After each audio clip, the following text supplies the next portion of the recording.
is already in motion. Are you ready? It's smarter to be on SportsGrid. Anyone that's been to a sporting event, the atmosphere before a game, I think Game Time Decisions has that same exact atmosphere. This is our arena.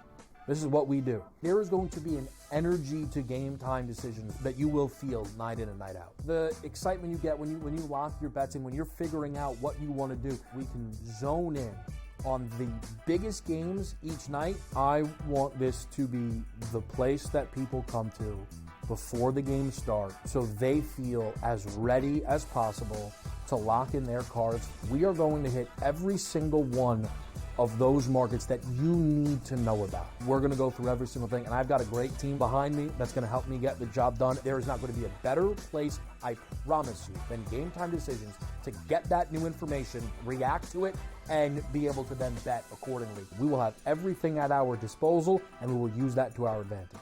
I'm Kevin Walsh. Tune into Game Time Decisions from 6 to 8 p.m. Eastern on SportsGrid. The two guys that can do it all. Too much electricity this morning. This is a good time. We're having a lot of fun. I had to do a triple take. Ka-ching! Why? Because of parity. I didn't mean to offend. Yeah, it's not going to happen. Road management is a dirty word. Let him rip. You know what? Circumstances provide the results. What? How do you do this one? Oh, Donnie, you got such a good show there. A network that is booming. The Early Line, only on SportsGrid.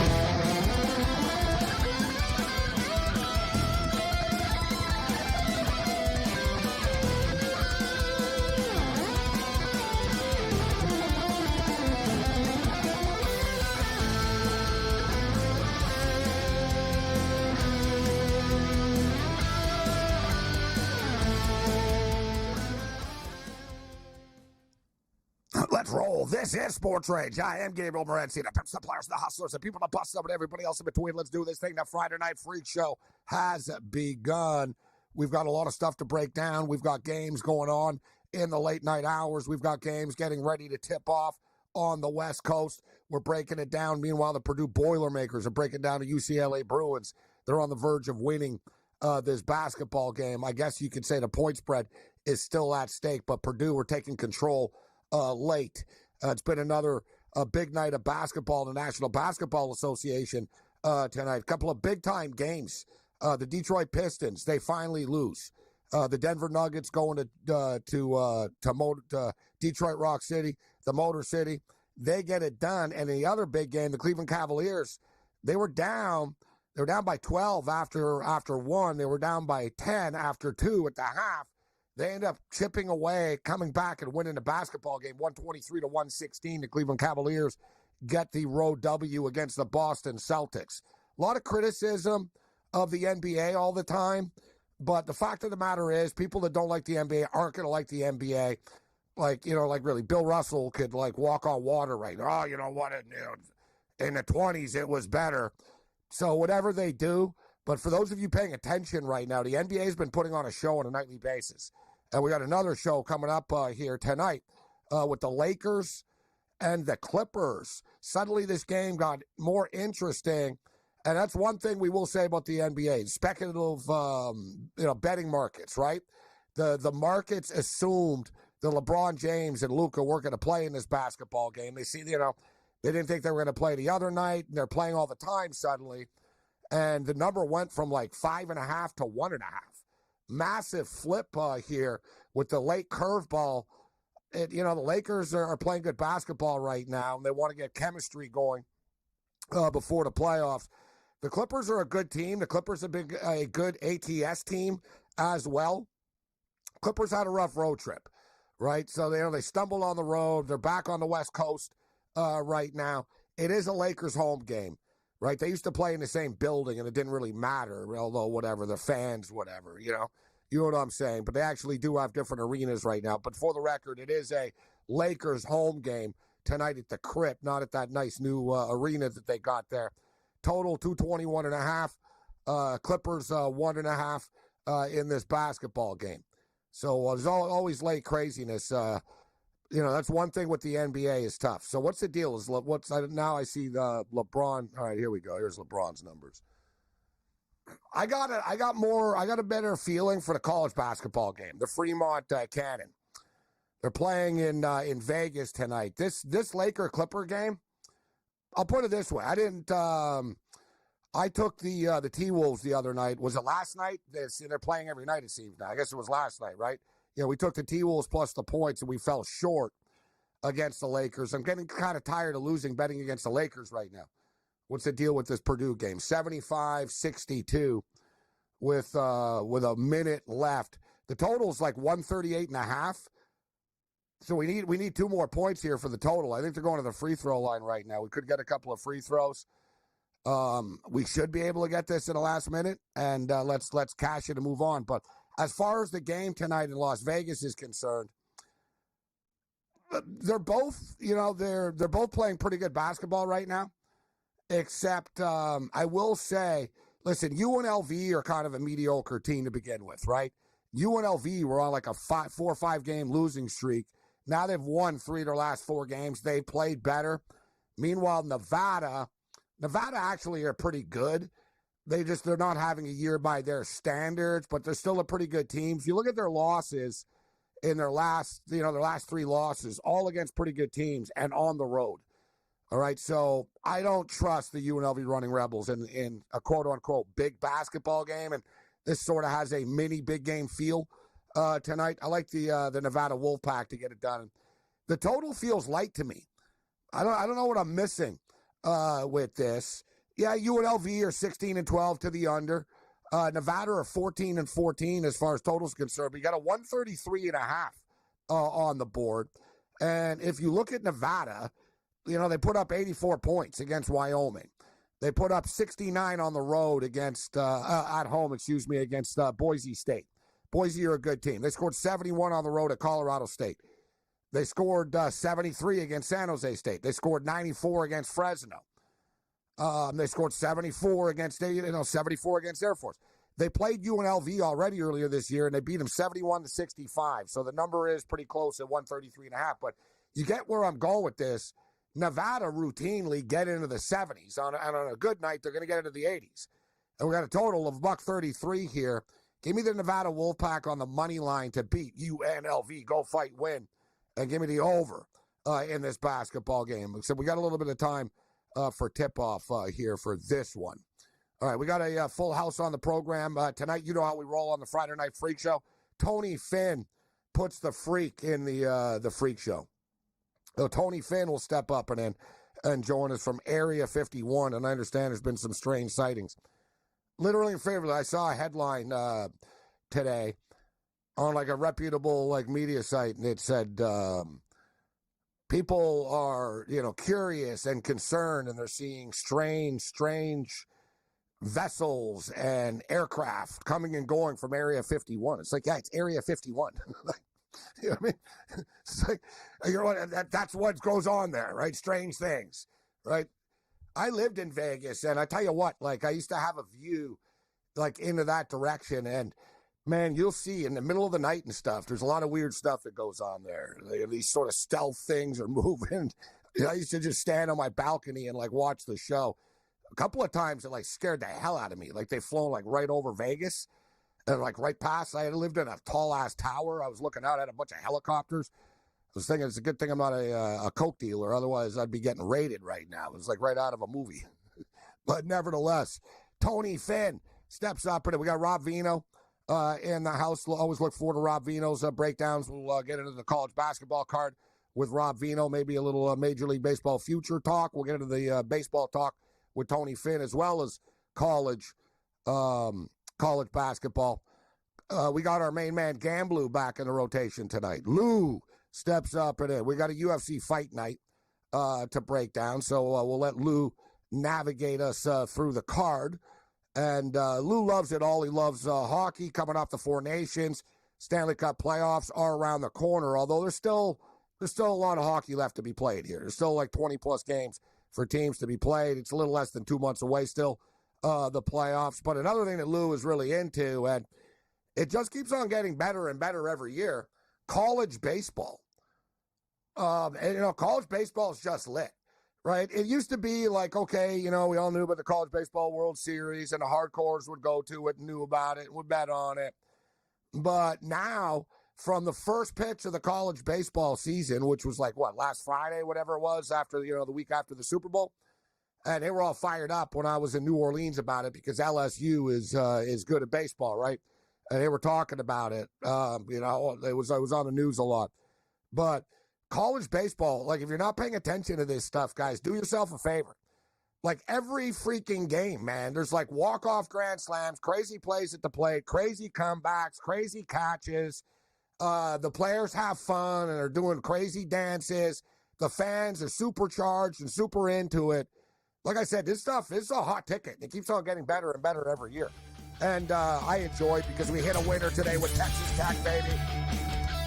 Let's roll. This is Sports Rage. Bring it.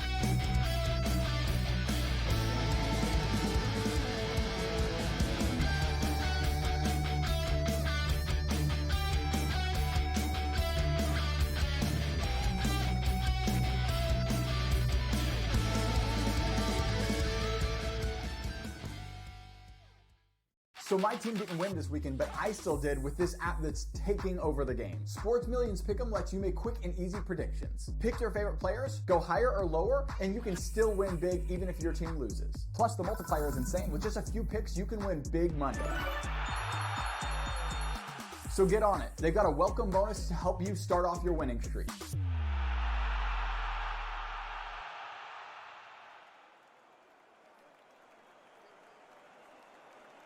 Anyone that's been to a sporting event, the atmosphere before a game, I think Game Time Decisions has that same exact atmosphere.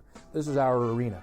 This is what we do. There is going to be an energy to Game Time Decisions that you will feel night in and night out. The excitement you get when you lock your bets in, when you're figuring out what you want to do, we can zone in on the biggest games each night. I want this to be the place that people come to before the games start so they feel as ready as possible to lock in their cards. We are going to hit every single one of those markets that you need to know about. We're going to go through every single thing, and I've got a great team behind me that's going to help me get the job done. There is not going to be a better place, I promise you, than Game Time Decisions to get that new information, react to it, and be able to then bet accordingly. We will have everything at our disposal, and we will use that to our advantage. I'm Kevin Walsh. Tune into Game Time Decisions from 6 to 8 p.m. Eastern on SportsGrid. The two guys that can do it all. Too much electricity this morning. This is a good time. We're having a lot of fun. I had to do a triple take. Ka-ching! Why? Because of parity. I didn't mean to offend. Yeah, it's not going to happen. Load management is a dirty word. Let him rip. You know what? Circumstances provide the results. What? How do you do this one? Oh, Donnie, you got such a good show there. A network that is booming. The Early Line, only on SportsGrid. Your gut says Miami is going to win, and you should take the over. Your gut also said your NFT selfies would only go up in value. They didn't. But your head is on SportsGrid and knows the QB is in concussion protocol. The backup has a 45 QBR against the zone coverage. The New York D has the most sacks in the league. So yeah, trust your head. It's smarter to be on SportsGrid.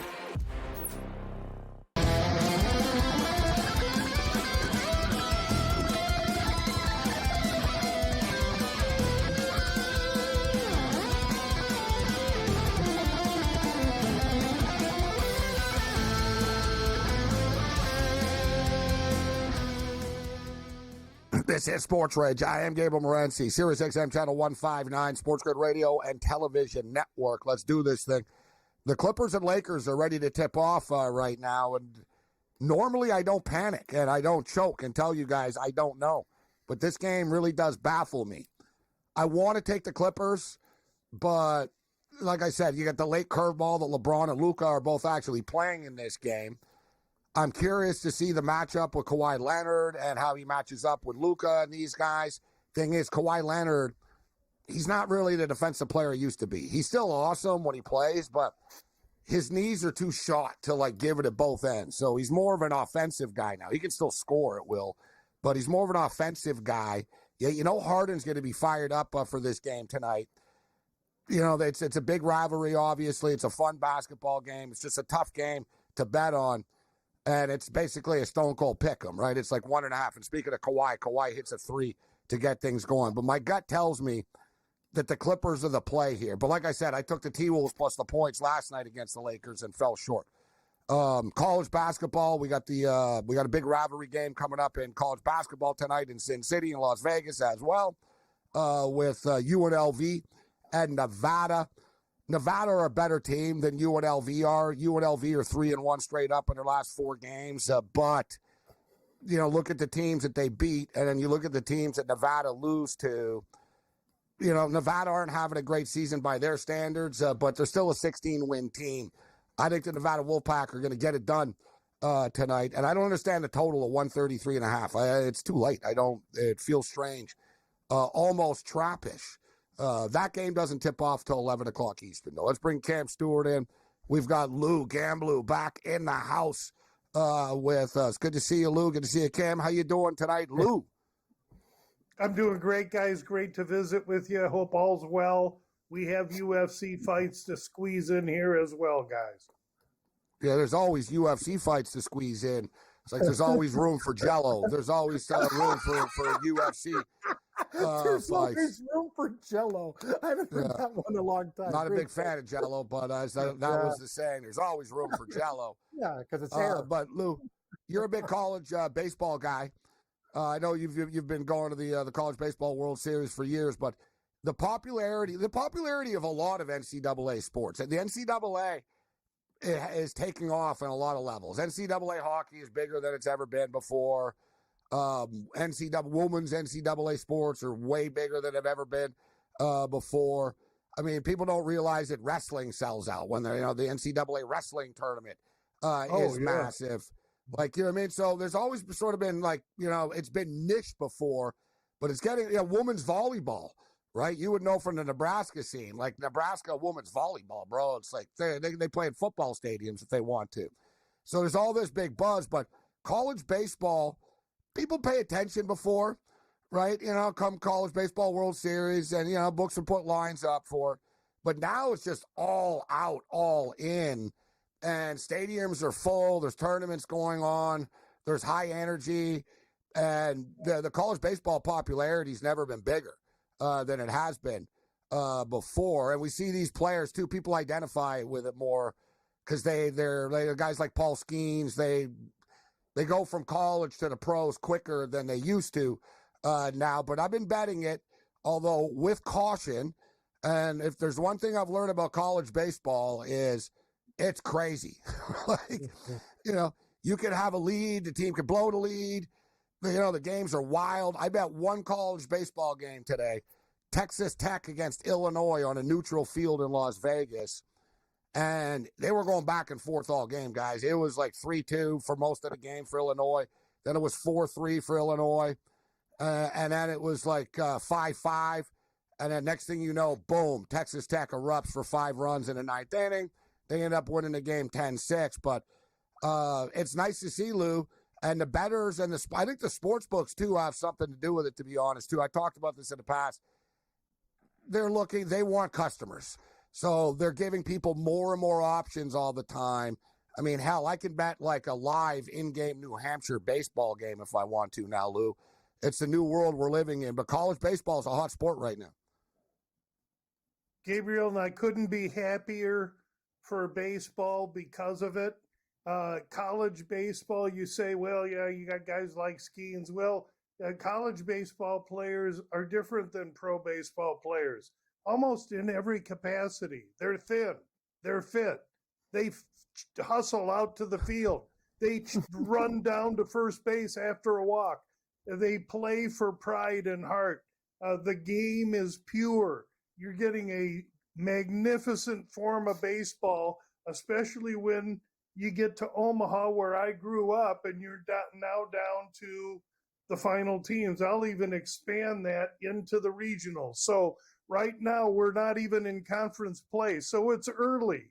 And if you're betting college baseball now, I tip my hat to you. Way too volatile for Uncle Louie. I'll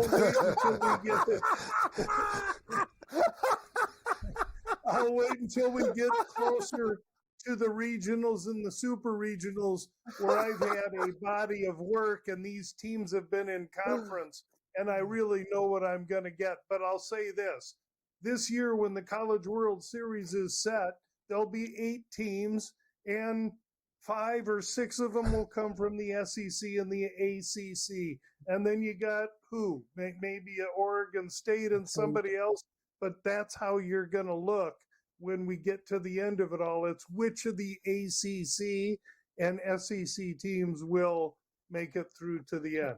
You know what it is, Great Gabe? baseball conference, the SEC.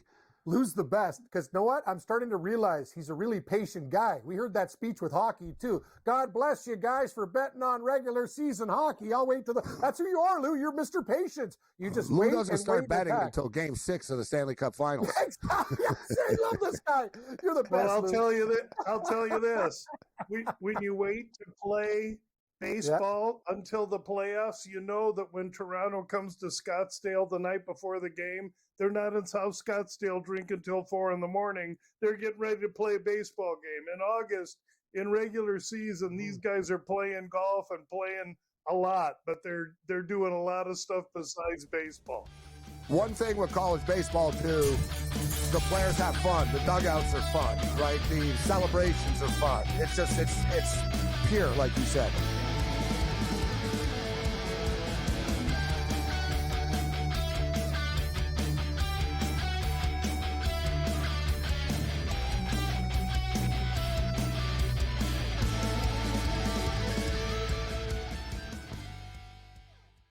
The Eagles got it done. If you back them, you're celebrating. Football season may be over, but the action never stops. Are you ready for some baseball? At SportsGrid, we're always in the game. We bring you 24/7 betting insights, expert picks, and real-time analysis. Next big play is already in motion. Are you ready? It's smarter to be on SportsGrid. Anyone that's been to a sporting event, the atmosphere before a game, I think Game Time Decisions has that same exact atmosphere. This is our arena. This is what we do. There is going to be an energy to Game Time Decisions that you will feel night in and night out. The excitement you get when you lock your bets in, when you're figuring out what you want to do, we can zone in on the biggest games each night. I want this to be the place that people come to before the game starts so they feel as ready as possible to lock in their cards. We are going to hit every single one of those markets that you need to know about. We're going to go through every single thing, and I've got a great team behind me that's going to help me get the job done. There is not going to be a better place, I promise you, than Game Time Decisions to get that new information, react to it, and be able to then bet accordingly. We will have everything at our disposal, and we will use that to our advantage. I'm Kevin Walsh. Tune into Game Time Decisions from 6 to 8 p.m. Eastern on SportsGrid. The two guys that can do it all. Too much electricity this morning. This is a good time. We're having a lot of fun. I had to do a triple take. Ka-ching! Why?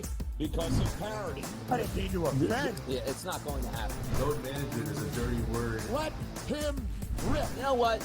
Circumstances provide the results. What? How do you do this one? Oh, Donnie, you got such a good show there. A network that is booming. The Early Line, only on SportsGrid.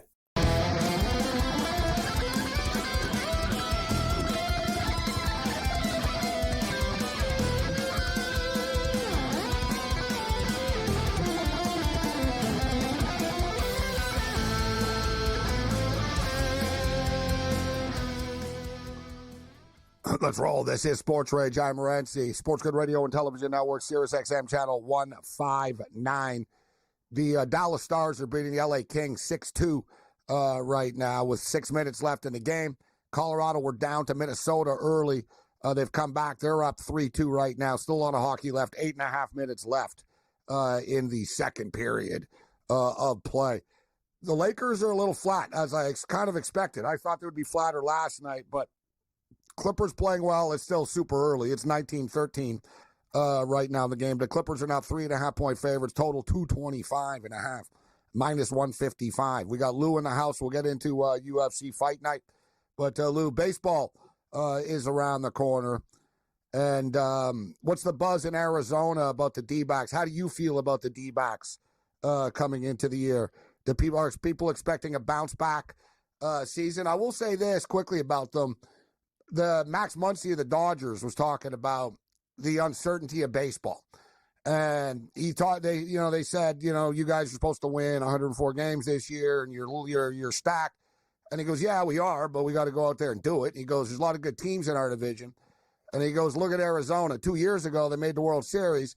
And he goes, last year, they were actually better. They should have been better. He goes, they added players and they should have been better, but they weren't. And he goes, I think they're going to be good this year. So I'm just stating, I was from an LA Dodger. They've got their eyes on Arizona a little bit. How do you feel about the D-backs coming into the year?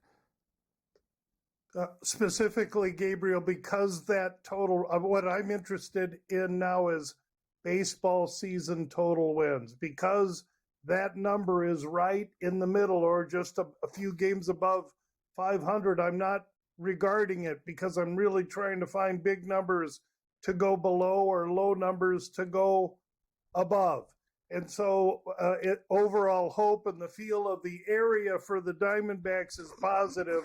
I think you have a manager that does more with less year in and year out. The guy never gets credit for nothing, and all he does is fashion winners every year. I'm pro Diamondback, but they're not involved in my season plays. I got an under on San Diego at a great number. I have an over on Colorado Rockies at a good number. It's interesting that they just happen to be in my division out here. That doesn't always happen. I will say this. I'm a big Francona fan. I'm a U of A. I'm an Arizona graduate. When he came to Omaha and won the College World Series when I was going to school there. And because of that, now he's obviously coaching Cincinnati. So I have a little bit of a heart bet on an over with the Cincinnati Reds, just because I'm a big Francona fan, known the guy for 100 years. Everybody's a Terry Francona fan. Has anybody ever said, I mean, hell yeah, I think even Yankee fans. Yeah, he is. And you know what, Lou? He's very, very popular with the Montreal Expo fans as well. He's popular in Canada. He played for the Expos. He was part of a famous, they were called the Bus Squad. He was a bench player.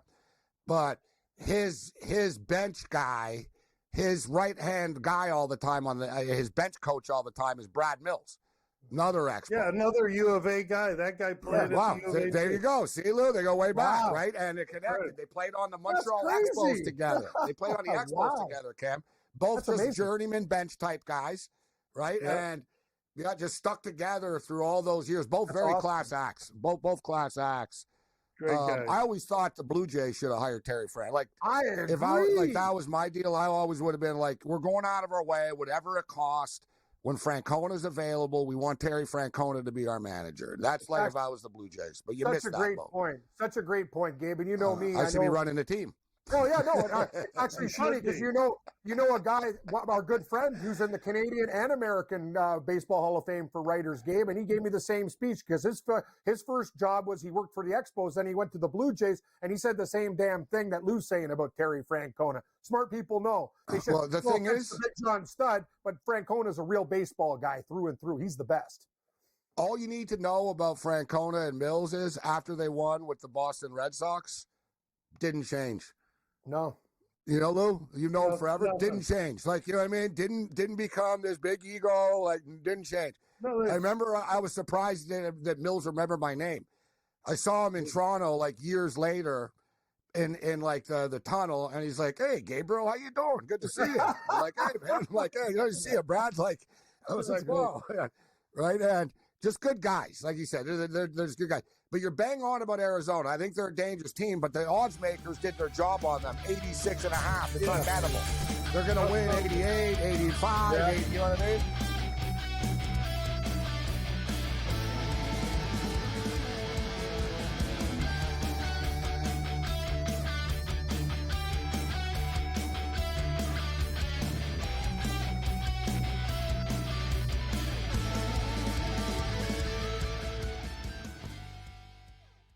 The Eagles got it done. If you back them, you're celebrating. Football season may be over, but the action never stops. Are you ready for some baseball? At SportsGrid, we're always in the game. We bring you 24/7 betting insights, expert picks, and real-time analysis. Next big play is already in motion. Are you ready? It's smarter to be on SportsGrid. Anyone that's been to a sporting event, the atmosphere before a game, I think Game Time Decisions has that same exact atmosphere. This is our arena. This is what we do. There is going to be an energy to Game Time Decisions that you will feel night in and night out. The excitement you get when you lock your bets in, when you're figuring out what you want to do, we can zone in on the biggest games each night. I want this to be the place that people come to before the games start so they feel as ready as possible to lock in their cards. We are going to hit every single one of those markets that you need to know about. We're going to go through every single thing, and I've got a great team behind me that's going to help me get the job done. There is not going to be a better place, I promise you, than Game Time Decisions to get that new information, react to it, and be able to then bet accordingly. We will have everything at our disposal, and we will use that to our advantage. I'm Kevin Walsh. Tune into Game Time Decisions from 6 to 8 p.m. Eastern on SportsGrid. The two guys that can do it all. Too much electricity this morning. This is a good time. We're having a lot of fun. I had to do a triple take. Ka-ching! Why? Because of parity. I didn't mean to offend. Yeah, it's not going to happen. Load management is a dirty word. Let him rip. You know what? Circumstances provide the results. What? How do you do this one? Oh, Donnie, you got such a good show there. A network that is booming. The Early Line, only on SportsGrid.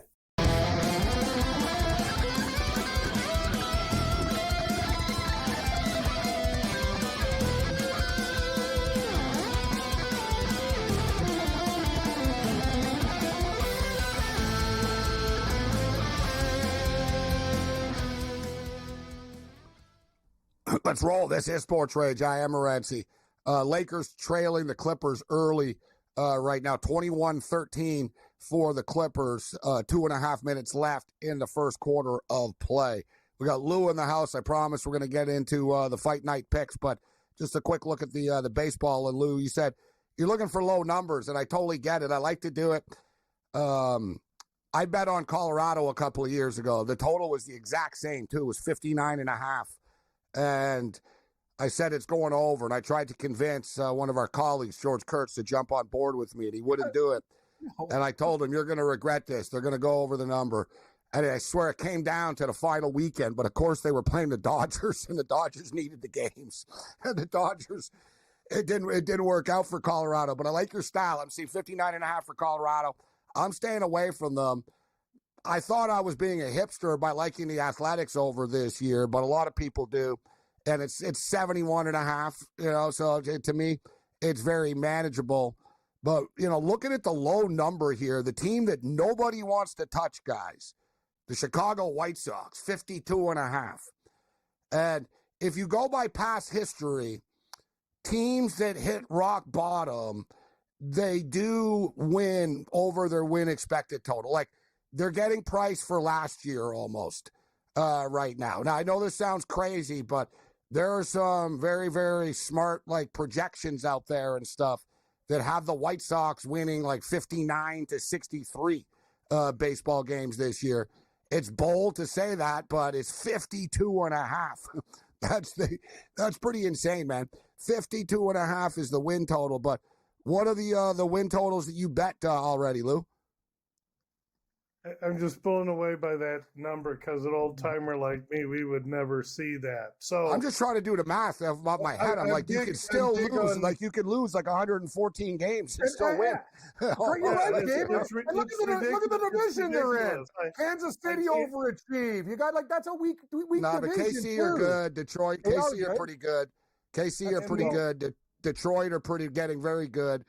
Cleveland are always pretty good. It's not an easy division it used to be, but it's not anymore. No, you're right. The talent's getting better, but think about it. 52 wins, and even if they have call-ups and they get rid of guys are hungry in baseball, man. Sometimes that fusion of, AAA guys coming up there and stuff, that number's way too low. You got to put it at 56.5 or 57.5. I will be betting the White Sox. Go ahead and try it, Cam. Tell me how that goes, because I don't think I want to go there myself. Yeah, it's easier to talk about it than actually put money on it. But what did you bet, Lou? My money is on the over in the Colorado, and it was the last I looked at DraftKings, it was 58.5. So that's a good number to get over. 59.5, I'm still good at 60. And what's their spring training record? They're like 6-1. Come on.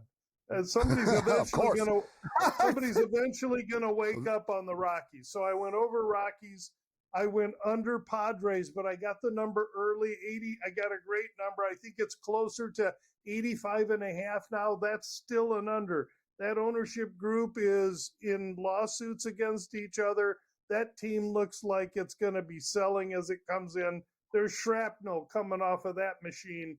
So you better go under on or fade San Diego, I think, because Arizona, Colorado, and the Dodgers are the teams in that division, I think, that look to be ascending. Now, understand, I'm not a baseball guy. I don't bet at regular season. I bet these regular season, early season totals, and then I sit until the playoffs. And then, like I said, I got that Cincinnati over, and I think I got that number was, 78.5, 79.5. So if they play 500 ball for me under Francona, then I win. And to me, that's a laugher. I think he's going to be able to do that to him. Lou Gamblu in the house with us. All right, let's get into some MMA with Lou. Lou, what are your feelings on this card when you looked at it from a level of betting excitement? Was it a hell yeah? It was like, I can work with this? Or was it this is tough. I only see a couple of fights that I like. What kind of card is it to you? No, these are hell yeah. Listen, the UFC does such a great job. 44 to 46 times a year, they get 10, 11, 12 fights out for me to bet.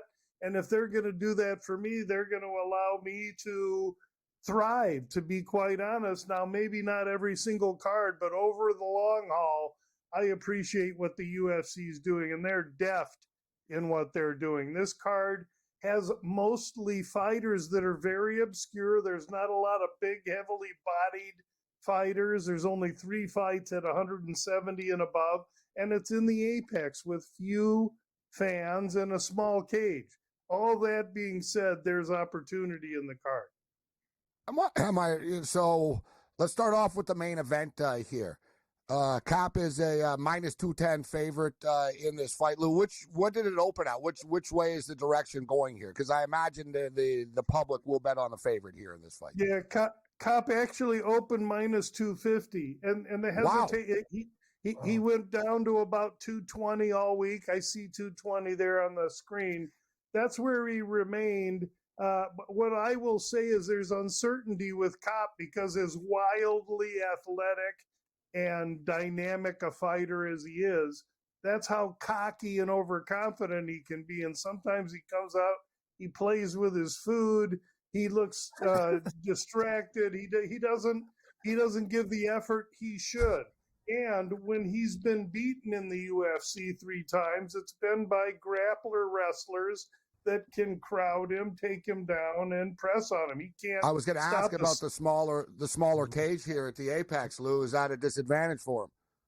It's a huge advantage for his adversary. I'll say that, especially since that these are smaller kids, and Almabayev is a grappler wrestler from Kazakhstan. So the cat and mouse here will be Cop's motivation, because I'll say this.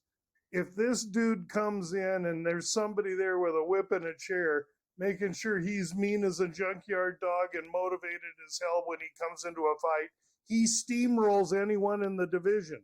It's just what you're going to get with him, and that's what you're trying to bet. At least today in the weigh-ins, he came in the first 10, 12 minutes of the weigh-ins, made his weight, and went right to hydrate. That's a good sign. I like Cop here. And I wouldn't put it past him to finish the young man before the end of 5 rounds. Interesting, because I was just going to ask you about the fight to go the distance. Like the total is 4.5 minus 150 to the over, 3.5 minus 210. And to me, Lou, these are type of numbers. Like, Cam, if you're betting a total like this, I want two wrestlers or two women that weigh 135 pounds. Like, you know what I mean? Like this, Lou, when you get into these type of numbers, that's the quote-unquote lock, and every lock has a key, but pretty steep. That's, I like where you're going with this. It's almost correlated, too. Like, if Copp's going to win here, let's say under three, just even under 3.5 rounds is plus 155. We're almost getting value with the under on this fight, aren't we, Lou? Well, this fight opened 3.5 Monday. I talked about it on my Sneak Tea podcast. Take the over Monday. It's going to 4.5. And then by the end of the week, you take the fight, doesn't go to the distance. Now, if you're not in a position to do that, you're just looking at where it is now. Here's the key to the fight. Kopp. If Kopp comes out, balls of fire, he stops the young Almabayev. This is a big step up for Almabayev. Big step up. Now, if Kopp comes out and plays with his food and toys around, wants to look good and speak shit, then we got a decision on our hands and all bets are off. And so it's hard to bet the young man Kopp because you don't know what you're getting. I got stronger positions on other fights in the card. By KO, TKO, or DQ is plus 187. The Friday Night Free Show continues. Bring it.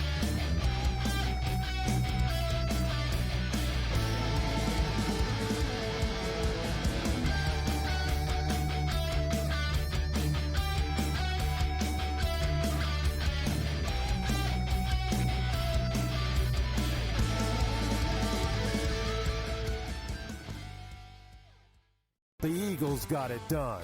If you back them, you're celebrating. Football season may be over, but the action never stops. Are you ready for some baseball? At SportsGrid, we're always in the game. We bring you 24/7 betting insights, expert picks, and real-time analysis. Next big play is already in motion. Are you ready? It's smarter to be on SportsGrid.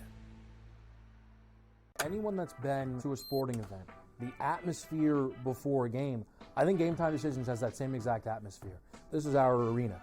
This is what we do. There is going to be an energy to Game Time Decisions that you will feel night in and night out. The excitement you get when you lock your bets in, when you're figuring out what you want to do, we can zone in on the biggest games each night. I want this to be the place that people come to before the game starts so they feel as ready as possible to lock in their cards. We are going to hit every single one of those markets that you need to know about. We're going to go through every single thing, and I've got a great team behind me that's going to help me get the job done. There is not going to be a better place, I promise you, than Game Time Decisions to get that new information, react to it, and be able to then bet accordingly. We will have everything at our disposal, and we will use that to our advantage. I'm Kevin Walsh. Tune into Game Time Decisions from 6 to 8 p.m. Eastern on SportsGrid. The two guys that can do it all. Too much electricity this morning. This is a good time. We're having a lot of fun. I had to do a triple take. Ka-ching! Why? Because of parity. I didn't mean to offend. Yeah, it's not going to happen. Load management is a dirty word. Let him rip. You know what? Circumstances provide the results. What? How do you do this one? Oh, Donnie, you got such a good show there. A network that is booming. The Early Line, only on SportsGrid.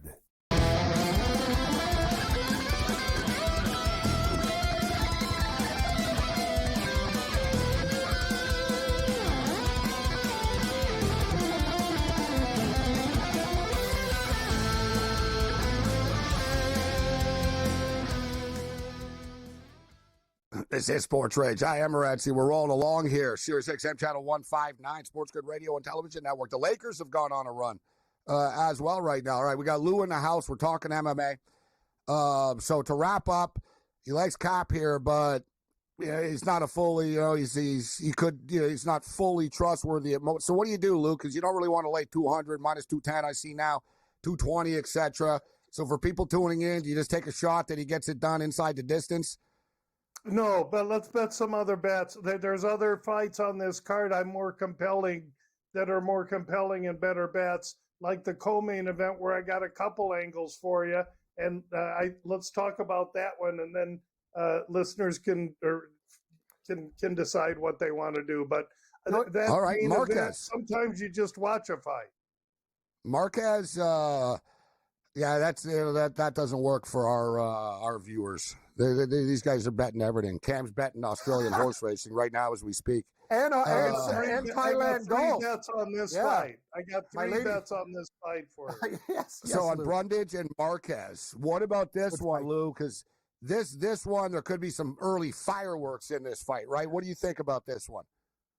I think that the lines are really, really off, and I could easily be exposed here. Here's a fight. Marquez open minus 220. Brundage plus 170, 75. It's come steaming way down. I've been on Brundage early in the week. Both of these guys are on the cutting edge, and they've both trained together, and they know each other. They fight out of different gyms now.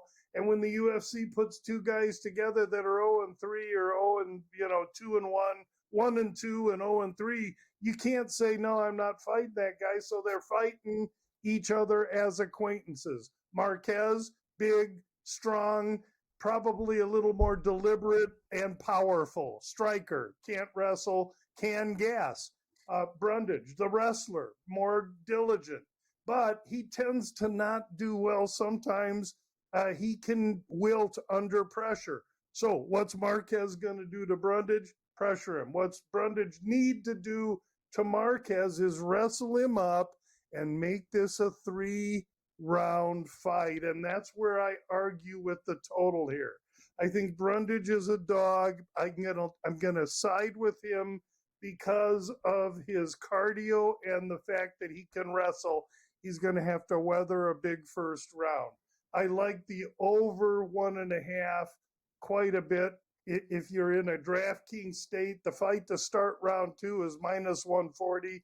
Doggone, that's like stealing. Furthermore, I would tell you that the fight to go to decision is a plus 300. I'm on that as well. You just put a smaller unit amount on it. But this smells, because of their familiarity with each other, because they know each other, they because of the styles of these fights. I don't see these two guys going to the center of the ring and throwing haymakers. I see this being a slow dance at the high school prom. We're going to get 15 full minutes. On the main card, too, guys, have you seen the numbers? The numbers are great. There's none of this minus 1,500 crap. Like, it's like, you know what I mean? There's some pick'ems there. Like, the highest for the whole card is like 480. So we have parlay pieces, right, Lou? You know what I mean? We could stack it because sometimes we have these fights are minus 800. You know what I mean? This one, there's a lot of fights in like the pick'em, like 20, 30 cent range, which is nice. Yes, it's nice for betting. And really, it's nice when you have a tight fight like that because oftentimes the underdog's getting overlooked. And in one of them, another one, it's this Emil who is fighting Gomez. Here's one of the better fights of the night. Gomez, long, tall string bean of a striker, needs room and space, wants to tap and tip-tap you from the outside, doesn't really have a ton of power, although over time he can accumulate. He's got great movement, and but not a lot of power. Meanwhile, on the other side, Hyder Emil is like half hand grenade and half anvil. You can't break him, and he's just got nothing but power and profuse aggression. So he's going to be coming right at the opponent, Gomez. The total in this fight, 2.5 over, I agree with in this condition. I don't think either of these guys can get the other one out of there. If anything, Emil might be able to catch up with Gomez, but Gomez won't be able to get Emil out of there. This is a close, tight fight. And so I like Emil as a dog, but more than that, the points handicap, for those of you that are in a state that has the DraftKings or the FanDuel, you can get Emil plus 3.5 minus 165. Emil plus 3.5 should be priced at minus 300, in my humble opinion. This fight is lined at 2.5 rounds, over minus 250. So we know it's going to decision. This is going to be a close fight because of the way Emil fights, and it's going to be a very closely contested fight. And if the judges don't do me wrong, I think the Emil points handicap plus 3.5 minus 165 is really a strong consideration. A lot of underdogs here. What I liked about your Brundage picks with all three of them too, they're all plus money, right? You're getting plus 100 with the fighter. You're getting plus 110 with the over 1.5. Hell, over 2.5 is plus 220. The fight to go the distance, plus 290. Now with Emil, another plus 170 here. What about the Haparas fight here, Lou? Minus 275 and Haparas plus 225. What about this one? Any opinion? That's going to be a fireworks fight. You really want to watch it. However, that's one where I have used Rivovix in a parlay piece because I like the favorite in that side. He's faster, he's quicker, he's younger, he's got a little reach advantage. And I just think he holds some advantage in this fight over Hakparast. And Hakparast enters with great momentum. I just don't think he's the fighter that the Argentinian Ribovix is. We'll take a look at the undercard and more on the other side. We'll wrap things up with Lou from Gamblu.com. This is Sports Rage, the Friday Night Freak Show. Bring it.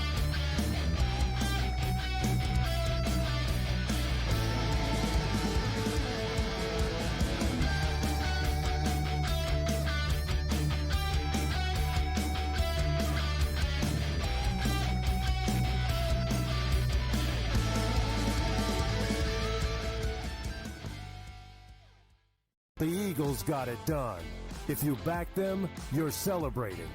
Football season may be over, but the action never stops. Are you ready for some baseball? At SportsGrid, we're always in the game. We bring you 24/7 betting insights, expert picks, and real-time analysis. Next big play is already in motion. Are you ready? It's smarter to be on SportsGrid. Anyone that's been to a sporting event, the atmosphere before a game, I think Game Time Decisions has that same exact atmosphere. This is our arena.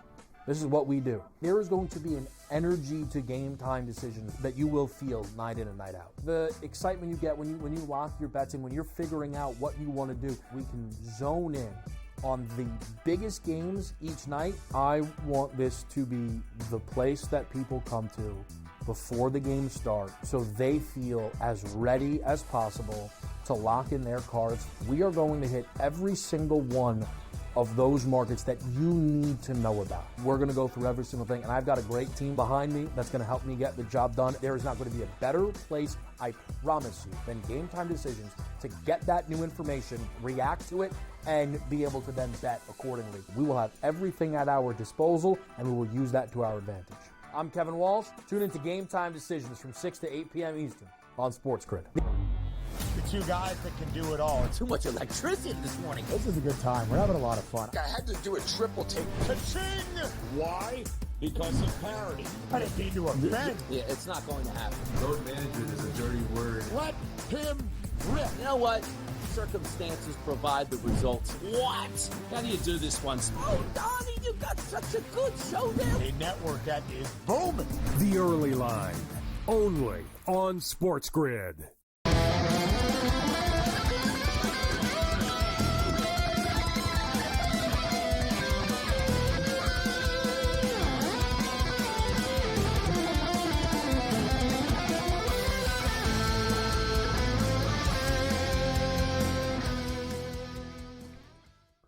Man, the Lakers are rolling. The hype is real. They just keep on getting it done. They haven't won this basketball game yet, but they're beating good teams. That's what.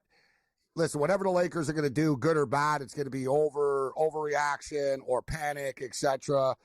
Right? I mean, they're the Dallas Cowboys. You know, whatever. They're going to be the media darling or punching bag, one way or the other, basically. But they're like I said, they beat Denver. They beat the T-Wolves. They beat Dallas the other night, although they didn't cover. They didn't cover against Dallas. Now, the Clippers in inner city rivalry here. That means a lot to Ballmer to win the game. And they're not just winning. Suddenly they're pulling away from the Clippers right now. All right, but we got a couple more minutes with Lou. Lou, let's start off with the first fight of the night here, the Johnson fight, which very good fight to start off the night here. So let's get into it. We got 3 more fights to hit with Lou. Charles Johnson's minus 125. Tamirov is plus 100. Lou, what are your thoughts? Who do you like in this one, my man? This one has been roller coastering from Tamirov, the favorite, to Johnson, back and forth. Started with Johnson. Johnson's long, tall, started in the UFC, and he looked pathetic. But his last 3 or 4 fights, he's looked really good and improved. He's a viper. And he has experience, length, and size. Now, he's fighting this young Uzbekistani fighter who is a complete KO artist. And these guys half Tasmanian devil and half crazy man.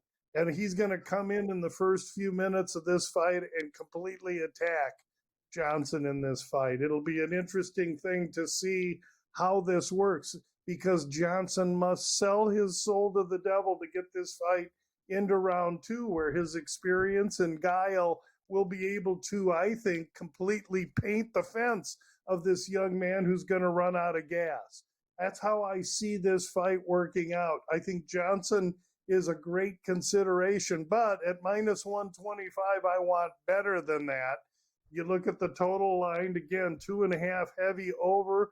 I don't think either guy gets rid of the other, and for that reason, how about Johnson via decision at a plus 150? That's more my style.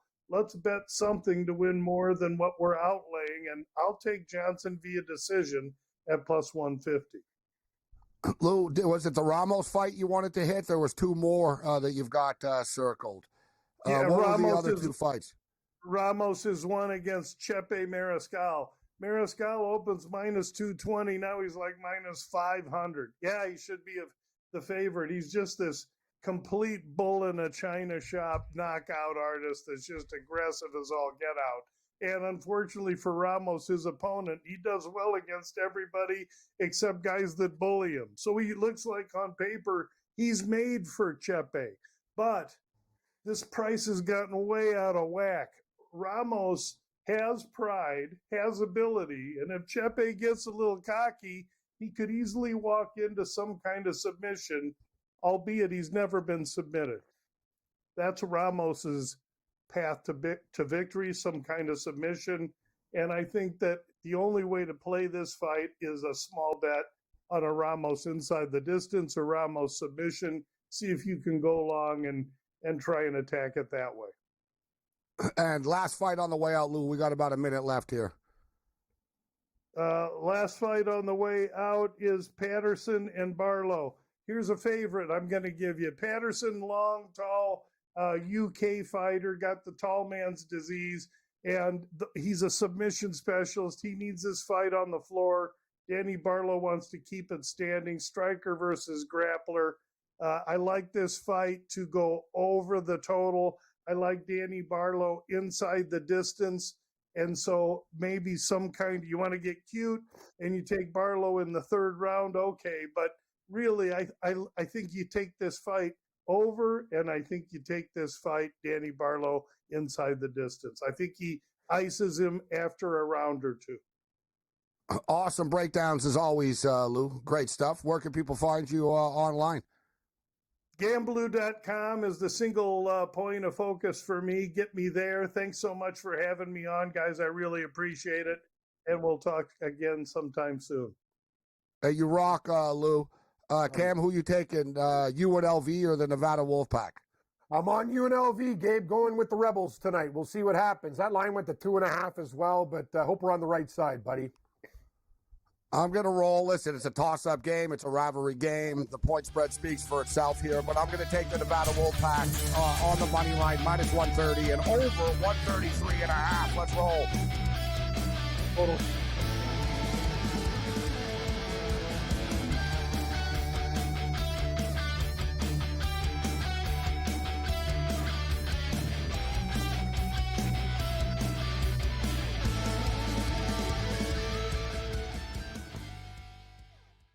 The Eagles got it done.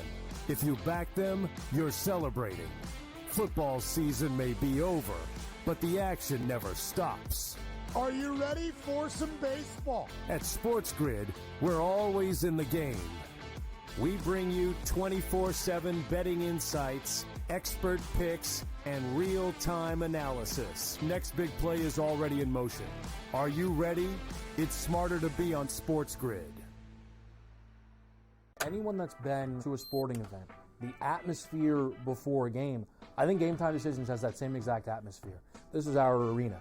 This is what we do. There is going to be an energy to Game Time Decisions that you will feel night in and night out. The excitement you get when you lock your bets in, when you're figuring out what you want to do, we can zone in on the biggest games each night. I want this to be the place that people come to before the games start so they feel as ready as possible to lock in their cards. We are going to hit every single one of those markets that you need to know about. We're going to go through every single thing, and I've got a great team behind me that's going to help me get the job done. There is not going to be a better place, I promise you, than Game Time Decisions to get that new information, react to it, and be able to then bet accordingly. We will have everything at our disposal, and we will use that to our advantage.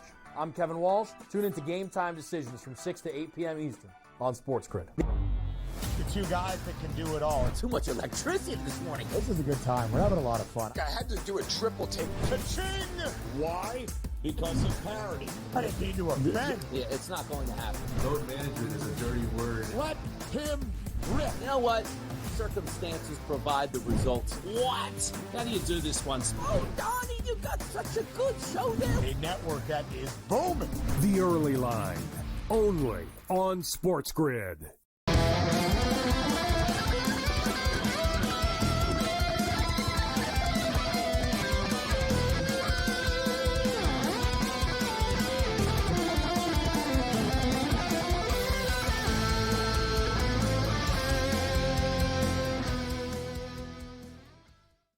Let's roll. This is Sports Rage. I am Morency. We're into level 2. Great first hour of the program. Quickest 120 minutes in sports talk and television, radio. I have one of the screens up on our show on Roku, which I normally don't do because it throws me off. And I notice right now they're a little bit behind, like Cam and George when we watch hockey. They're a little bit behind. They're coming back from the break right now, but looks very good on TV. And shout out to our crew and Master Control as well. You guys did a great job with the UFC fights and the graphics. Because I had to tell you, we were jumping around, man. I didn't think you guys were going to have pictures up of the first fighters of the night of a UFC fight night card. So great job, guys, in the graphics in the main control. Let's bring in Rob Vino right now. I say this to, we're on TV, Rob, so that's right. Pucker up. Suck in that gut, Rob. Looking good, Rob. Nice lid. Yeah. Perfect. Yeah. Looking great. You look like a golf handicapper tonight, He Rob. does. You look like... So, Rob, what do you think about the conjures in here?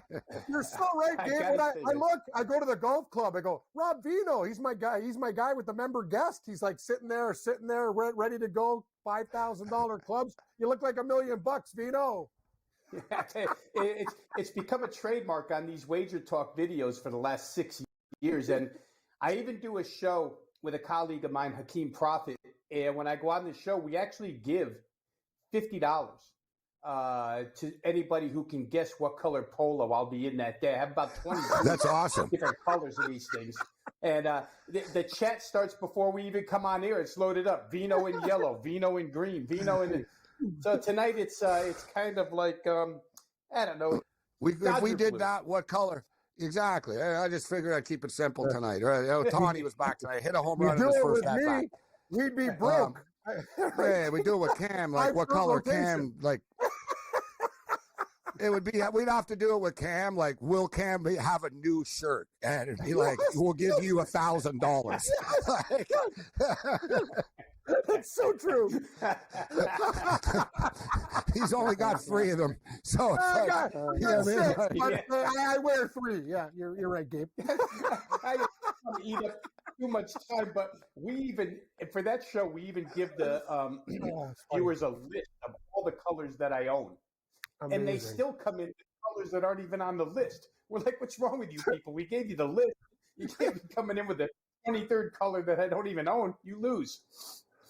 Oh, Another topic of conversation I saw this week in the gaming world, and this isn't a shot because at Pauly or at Mitch, I like them both. I think they're very smart, and I enjoy their show. But I saw there's a promo going on here, and I saw other people are having fun with this as well. And I think we'll put the offer out. Cam's going to get blown away by this. It looks like Rob's not sure where I'm going. But they have a promo, so they're like, come and hang out with Pauly Howard and Mitch at a Circa Cabana. And you can, you know what I mean, hang out with, people that bet in Vegas and talk show hosts. And, you get a tour of the studios and, party up at March Madness and everything. And at the bottom was like, it's a $5,000 bid. So people are like, wow, $5,000, right? So a little bit pricey. So other people are having fun with it. Like, how much would you pay? I'd say the three of us, I think we can get $150. I was going to say, it's like a bachelor auction. Someone will like bid like $200 to hang with us for the day. $200. Yeah, I'm thinking with the SportsGrid package, Gabe, $89.99 sounds like a good price for us. Good value. I'm thinking if Cam actually wears the nude shirt, we might get $500. We might get a nickel for Cam in a nude shirt. A new shirt. We'll hang out for free if people pay for the drinks. We'll put it that way. How's that sound? We'll make it easier for you. Bingo. No charge. You just pay for the drinks. That might cost you a couple of dimes, but in the end, nevertheless. Amazing. Okay, how much for Tony Finn? Well, Tony Finn. That's a very good question. Tony Finn, actually, Rob. So you just gave me an idea, actually, Rob. We should invest in it. You know, like how they have like the maze houses, or you get locked in a house, or like they have the CSI experience in Vegas where you put the crime together. Tony Finn he is like an experience. Like people should pay $14.99 to like meet Tony Finn for 5 minutes, do a little tour of his property, and just listen to him talk, and they'll be like, "Wow, that really was worth it. That guy's crazy." Right? Imagine Tony like on his front lawn greeting people on a tour bus pulling up, and this is local handicapper Tony Finn. Guys, it'd be like pretty much. It'd be like Wayne Newton's Ranch. You know what I mean? It'd be like, let's go see that crazy guy, Tony Finn. This is made for off air when we're not on air. But the very first Wager Talk meet and greet we had in Las Vegas, I got a couple stories about Tony Finn during that 4-day weekend that are unreal. You talk about people wanting to meet Tony Finn, and I can stuff believe that it. Tony Finn came prepped with. It's crazy. He's a good man. Walking away in shock after they meet him. But he is a very nice guy. He's cool. Okay, so let's go. So, Rob, what do you think about Nevada and UNLV? For me, I looked at that total. I know what they got to like 137 when they played earlier this year, but I'm looking at this total tonight. It just felt a little low. I did bet the over, and I did take Nevada to win the basketball game. Who you on tonight? Yeah, I kind of like Nevada, only because it's a little hard for me with UNLV without the Thomas kid. Last week, he didn't play. They played their hearts out. It was either Friday or Saturday night, and they wind up with the L. But they just don't have enough scoring punch without him, guys, to tell you the truth. So I would think Alfred's team is probably the right side there. Total's in a good spot because, like I say, UNLV just has a hard time scoring. I didn't get the final official game time status. Have to turn on the screen to find out if Thomas is even present in the game or not. If he's not, then I think Nevada's probably the right way. Little in-game there. They still haven't started this game yet. It hasn't tipped off yet. For the record, Rob, any NBA for you here? We got one game. We just went to the half here. The Lakers, say what you will. Like I said earlier, they're going to get overly talked about one way or the other, right? Whether they're good or whether they're bad.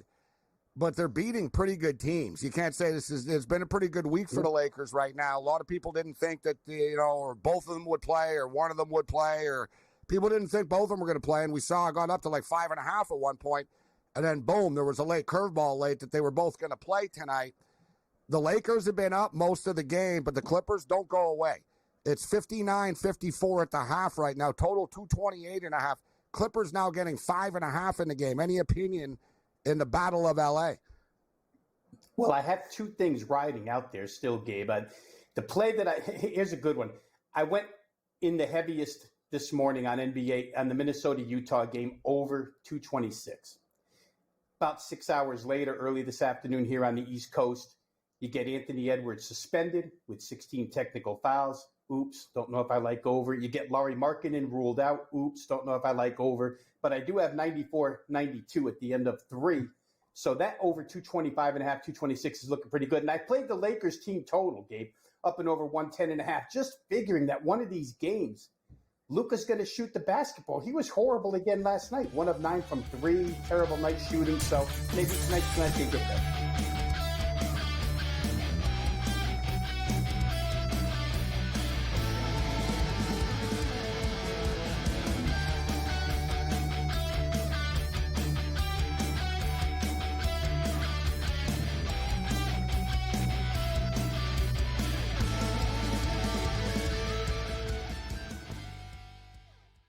So my team didn't win this weekend, but I still did with this app that's taking over the game. Sports Millions Pick'em lets you make quick and easy predictions. Pick your favorite players, go higher or lower, and you can still win big even if your team loses. Plus, the multiplier is insane. With just a few picks, you can win big money. So get on it. They've got a welcome bonus to help you start off your winning streak.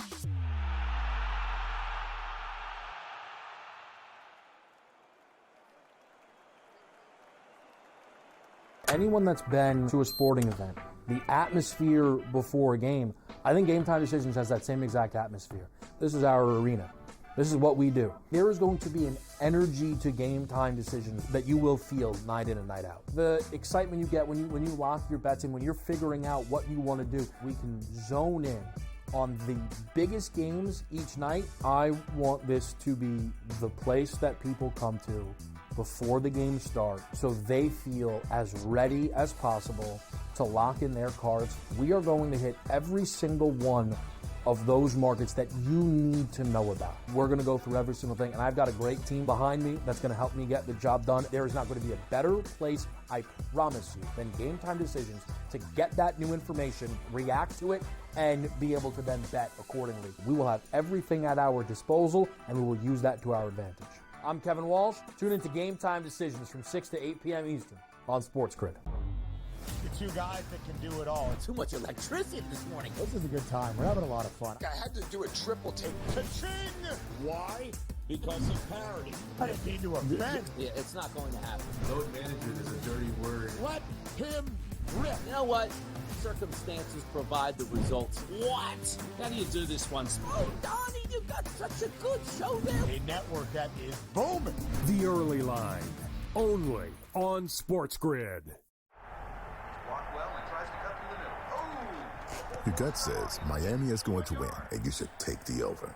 Your gut also said your NFT selfies would only go up in value. They didn't. But your head is on SportsGrid and knows the QB is in concussion protocol. The backup has a 45 QBR against the zone coverage. The New York D has the most sacks in the league. So yeah, trust your head. It's smarter to be on SportsGrid.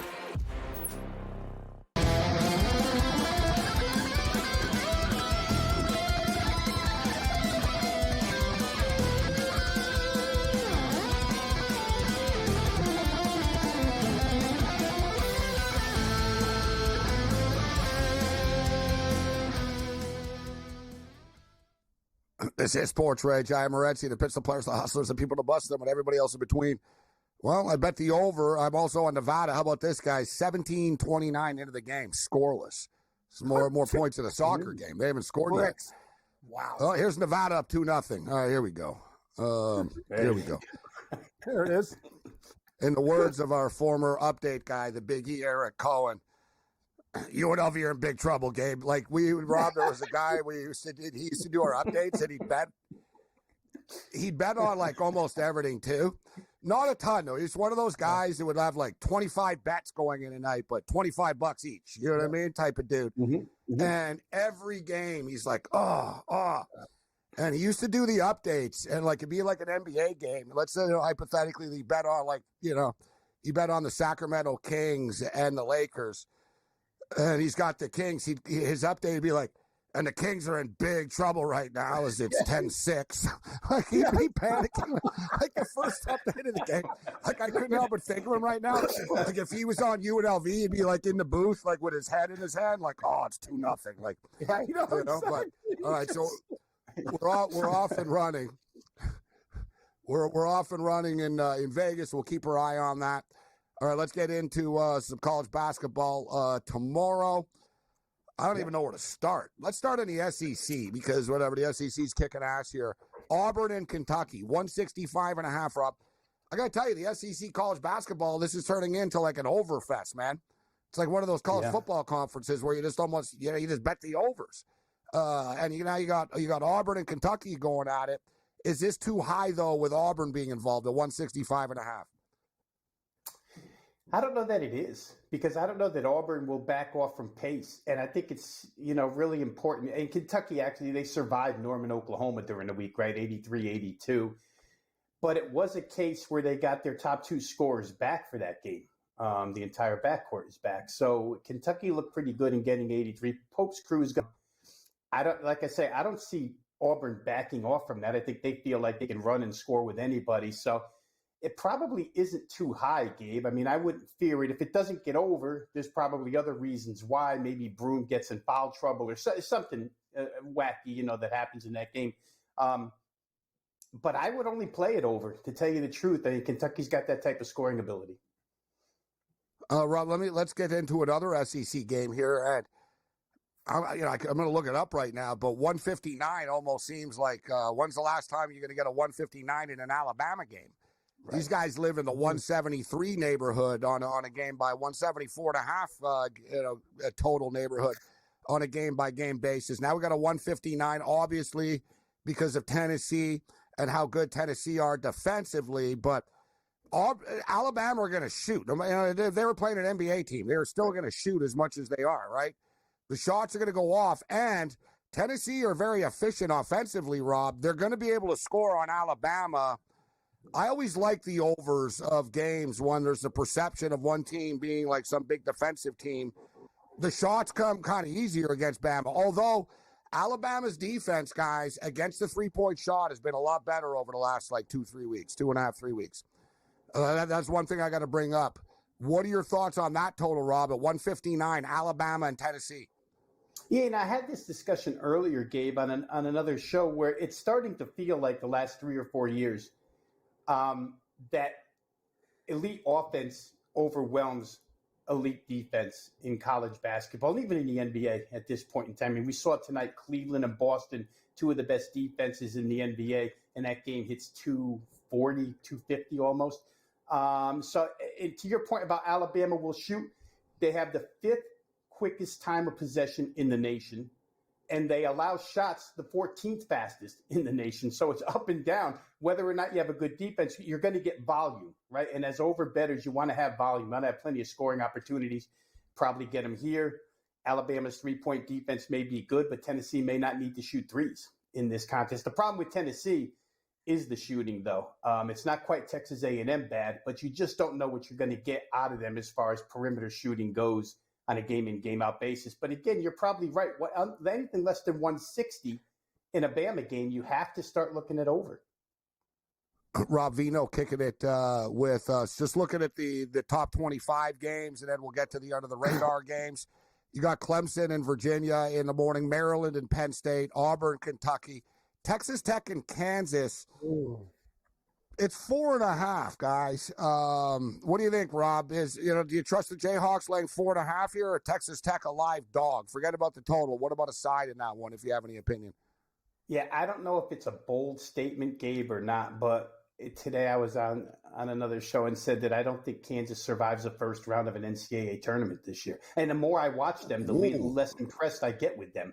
It's just a game one. Gabe, You almost get the I feeling agree. Bill Self will be happy and just walk off the court Yes. and go, God, I'm glad this is over. Actually, Remember after it happens. Remember when we were on Colorado that night, Gabe? I watched those guys from the free throw line. It was a train wreck. Me and you drunk with Vino could have hit. But like, these guys suck. Like it's one of those things in Colorado. They were bricking shots. They were in that game. Like Kansas is not good. Kansas did cover that night, though, just for the record, by half a point. It was 6.5. They won by 7. I was thinking of you too. I'm like, damn it, I wish we got the 7, right? We would have got the push. You know I bought it up to 7. I did. I got the push. That site I didn't have the. I was on the air, actually. You know what it was? No, I remember. I got it 7, and also I was bold. I remember I was on a little bit of a hot streak. I was like, they're down big. I'm taking them plus 12.5 right now. Remember, they were down early. And I said, I don't care. Yeah. Remember, I think you did too. Yeah. Oh, I did. We were live on the air. Yeah, we're getting Colorado 12.5, so we ended up winning money. But Gabe, I watched that game like through and through, and I had a couple Kansas games taped. These guys can't hit free throws. They're not a good team. We talked about Dickinson. I'm with Vino. Like, they're not good.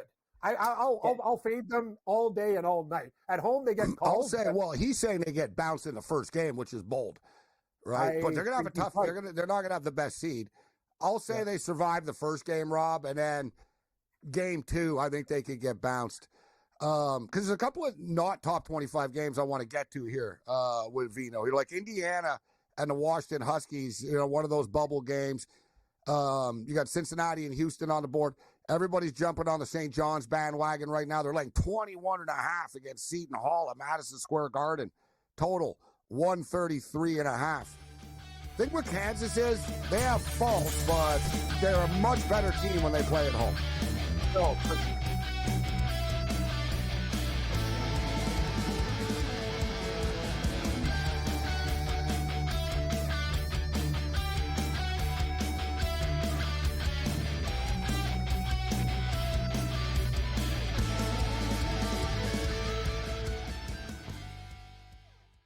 The Eagles got it done. If you back them, you're celebrating. Football season may be over, but the action never stops. Are you ready for some baseball? At SportsGrid, we're always in the game. We bring you 24/7 betting insights, expert picks, and real-time analysis. Next big play is already in motion. Are you ready? It's smarter to be on SportsGrid. Anyone that's been to a sporting event, the atmosphere before a game, I think Game Time Decisions has that same exact atmosphere. This is our arena.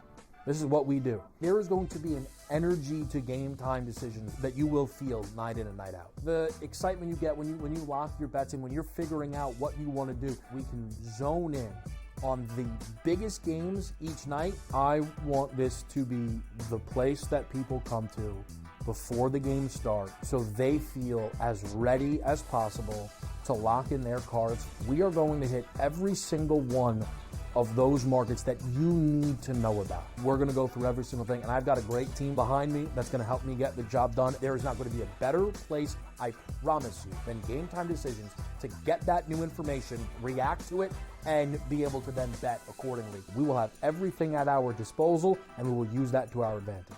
I'm Kevin Walsh. Tune into Game Time Decisions from 6 to 8 p.m. Eastern on SportsGrid. The two guys that can do it all. Too much electricity this morning. This is a good time. We're having a lot of fun. I had to do a triple take. Ka-ching! Why? Because of parity. I didn't mean to offend. Yeah, it's not going to happen. Load management is a dirty word. Let him rip. You know what? Circumstances provide the results. What? How do you do this one? Oh, Donnie, you got such a good show there. A network that is booming. The Early Line, only on SportsGrid.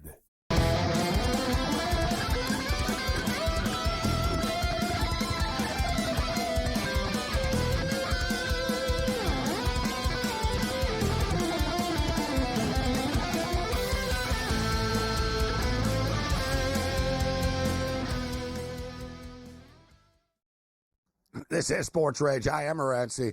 All right, here's a story that's not going to interest a ton of people, but it does matters to me and Rob Vino. I'll tell you that. It's flying under the radar right now. So, there's so much stuff going on in the world and the sports, and so it's like UFL.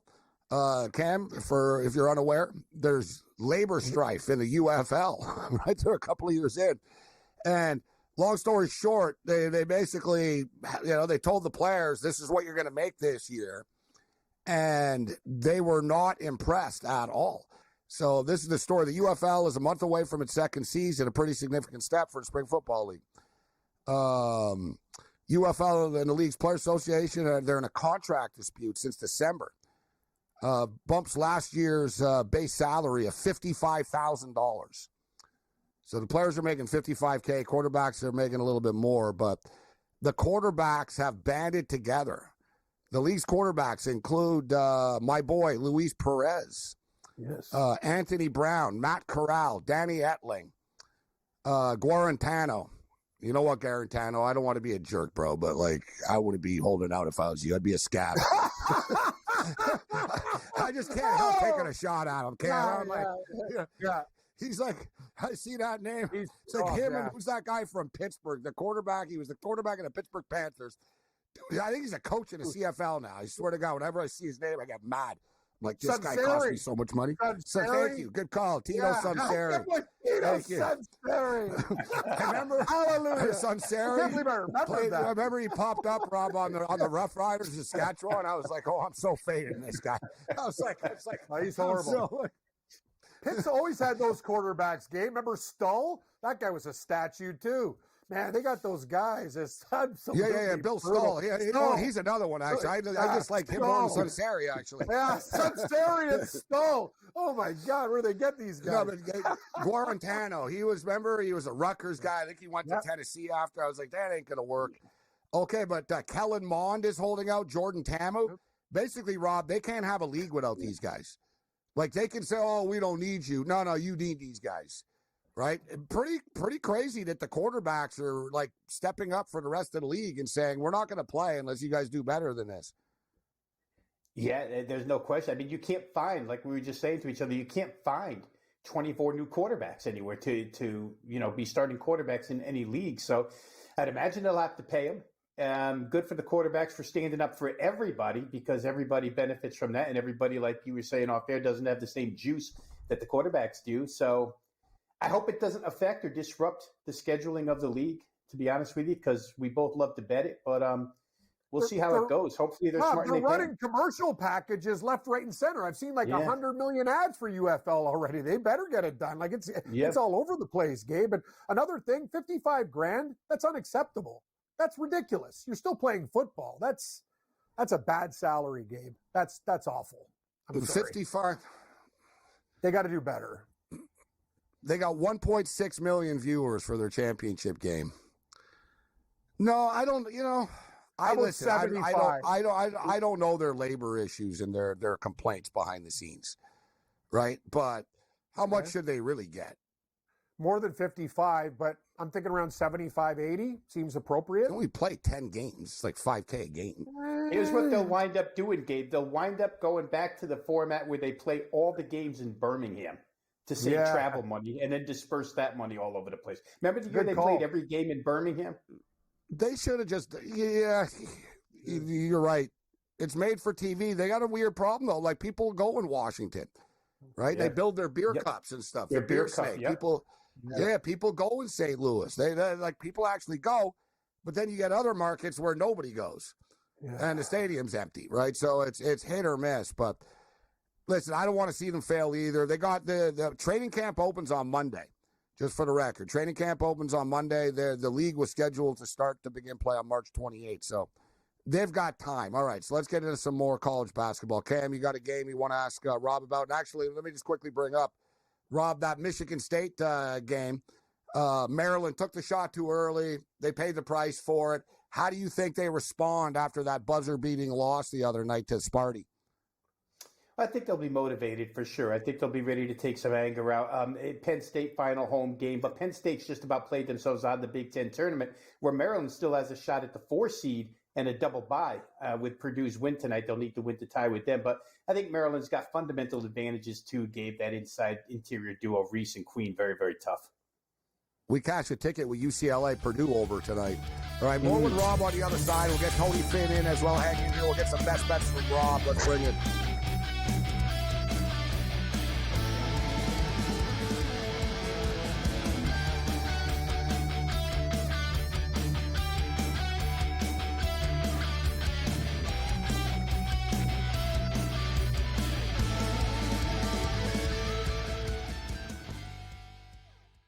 The Eagles got it done.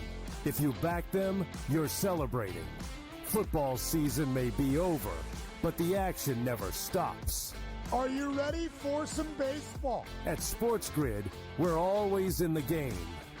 We bring you 24/7 betting insights, expert picks, and real-time analysis. Next big play is already in motion. Are you ready? It's smarter to be on SportsGrid. Anyone that's been to a sporting event, the atmosphere before a game, I think Game Time Decisions has that same exact atmosphere. This is our arena. This is what we do. There is going to be an energy to Game Time Decisions that you will feel night in and night out. The excitement you get when you lock your bets in, when you're figuring out what you want to do, we can zone in on the biggest games each night. I want this to be the place that people come to before the games start so they feel as ready as possible to lock in their cards. We are going to hit every single one of those markets that you need to know about. We're going to go through every single thing, and I've got a great team behind me that's going to help me get the job done. There is not going to be a better place, I promise you, than Game Time Decisions to get that new information, react to it, and be able to then bet accordingly. We will have everything at our disposal, and we will use that to our advantage. I'm Kevin Walsh. Tune into Game Time Decisions from 6 to 8 p.m. Eastern on SportsGrid. The two guys that can do it all. Too much electricity this morning. This is a good time. We're having a lot of fun. I had to do a triple take. Cha-ching! Why? Because of parity. I didn't mean to offend. Yeah, it's not going to happen. Road manager is a dirty word. Let him rip. You know what? Circumstances provide the results. What? How do you do this one? Oh, Donnie, you got such a good show there. A network that is booming. The Early Line, only on SportsGrid.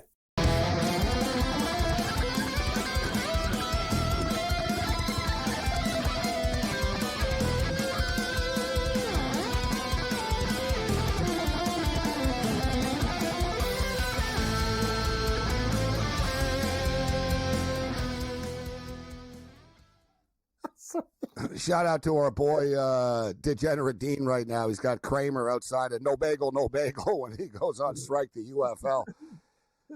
Poor UFL. Like, I don't want to be a jerk, but everyone's in a jerk mode in the world right now, and everyone's parasiting things. So if the UFL falls apart, it'll be good for the CFL. We'll get add some firepower to the CFL season. Yep. Which is around the corner, actually. And I'm telling you what, just quickly with this, I say right now, and Rob, I know you're a big CFL guy, I'm buying in on Nathan Rourke this year and the BC Lions bouncing back. New coach, Rourke's going to have a full year. He's not chasing this NFL dream of holding a clipboard and getting an NFL pension anymore. He's the quarterback of the Lions. They traded Vernon Adams to the Calgary Stampeders. I think, and I like what BC have done too in the offseason. I brought this up last year. They went too Canadian. Right? There's a ratio and stuff like this, but BC had too many Canadians and skill position players. Like, if you look at the Toronto Argonauts, why the Argonauts are good all the time, the Argonauts are really, really, really good at getting guys to get cut by NFL teams right at the last second, and or really good college players that are complete head cases, right, that no one wants to touch. Gabe. Right? And they combine them. And, you know, the BC Lions were all proud of, you know what, three of our starting wide receivers are Canadian, and our quarterback is Canadian, and this is Canadian, and all this. It's like, yeah, you're not fast enough. I don't want to simplify it, but you can get away with one or two of them, but you just need that badass SEC, Big Ten, SEC speed. And I noticed in the offseason, it's almost like they listed him. I think I once sent a DM to the Lions drunk, too. I said, you guys need to get more more NCAA players. Less Canadians. I know the guy, too. I'm sure he was rolling his eyes like, here comes Morency. But they seem to be listening to me in the offseason. I noticed. I'm like, yeah, you guys listen to me, though, huh? All right. Tony Finn's on deck. Rob, what should we be looking at tomorrow? Any under-the-radar games that you like tomorrow? College basketball? What about that Creighton Xavier game, guys? That game's pretty it's a good game. Very good game. Yeah, and, you know, my first look there, Kim, is toward over. Xavier's been an over team for a while now, and Creighton, which couldn't really throw it in the ocean for a little stretch there, has now come on offensively as well. So maybe a little bit of an over there. I do like Iowa State tomorrow, guys, against Arizona. Iowa State at home. Curtis Jones came back the other night, and Keyshawn Gilbert was back in practice on Thursday. So they'll get their top two guys back for this game. Important for Iowa State, and we know that Hilton Coliseum's pretty tough. I think I'll give you a Mountain West one that I like. Utah State got their doors blown in by Boise last night, I think. But they're going to go to Colorado State. I think Utah State rebounds in that game against Colorado State. The upper echelon of that conference, it's going to be another great tournament, right? Because it's really clogged up there. But I think Utah State will win in Colorado State. And you did like the Terps to bounce back, right? I do. You like the Terps to bounce back. Cam, you got a game you want to ask him about before we get him out of here? Well, I like that. I like that game, Gabe, the Xavier game. But also, Gabe, let's talk about that Washington-Indiana game. I think it's really important. Indiana's been on a little heater. You talk about with Woodson, and they've been a great second half team. What do you think, Rob? Like these guys, they're down at they've been really grinding. I give the Hoosiers a lot of credit. They're playing for their coach. I think I lean that way. How do you feel? Yeah, and I think if you look at the other side too, Cam, Washington has shown improvement over the course of the last 10 games or so. Suddenly they're able to score. You have, oh my goodness, now I'm missing the center's name from Utah State, guys, but you know who I mean, who's been really good as of late. It'll come to me once I'm off the air. But the bottom line to this is that offensively, I think Washington's been much better. Indiana's been much better defensively. As a totals guy, it puts me in a bit of a quandary. But to your point about Indiana and Woodson resigning and now, the team turning it on at the end of the year, I wouldn't want to bet against them because Washington seems to be a late contest fold in most of these situations. They're in it, and then boom, they're out of it. So they just don't have enough to get over the finish line right now. You're right. Listen, you look at Indiana, they have this game, and I've been betting on Indiana during this run. I could sort of sense that, you know what, they like Woodson. Every year there's always a coach that gets fired or gets asked to leave, and he always ends up in a tournament after. But I'm sort of getting the feeling, guys, and I'm a Michigan fan, so they hate us. So I don't even know why I care if they get in. I think it's for our boy Pharrell, actually. They're terrible, Morency, or they're going to win the tournament. So I just get the feeling I could see Indiana choking here tomorrow, guys. Rob's right, though. Washington are always in games, and in the last 4 minutes, they get outscored by 8 points. But Washington are getting two. Listen, Indiana, they're not going to beat the Ducks, right? They're staying in the Pacific Northwest. So they got this game. Then they play the Ducks on Tuesday. They're not beating the Ducks in Eugene, I don't think. And then they wrap up the season against Ohio State next weekend at home. They got to win 2 of these 3 games. They got to win tomorrow, lose to the Ducks, beat Ohio State, and then win a game or 2 in the Big Ten tournament. What about quickly, Rob, Missouri and Vanderbilt, actually, too? Total 158 there. And Great Osibor was the center's name I was looking for, gave the ex-Utah State. Osibor, yeah, okay, yeah. Mizzou, you guys know a fondness. My youngest went there, so I follow that one pretty close. But they're really good this year. I mean, I keep looking for reasons not to think that they're going to be any good, and they keep showing me why they are really good. Perimeter game is great. The pace is great. The defense has come along. Mitchell in the middle, even though he's a little bit short at 6'8", has been a terror inside. I wonder about Vandy, guys. That win in A&M the other night, Vandy had not been a good road team whatsoever, blown out in most of their road efforts in the SEC, but they win as plus 7.5 dogs in College Station. And now after you play A&M, to me, it's almost a football analogy here. When you play A&M, it's rough and tumble.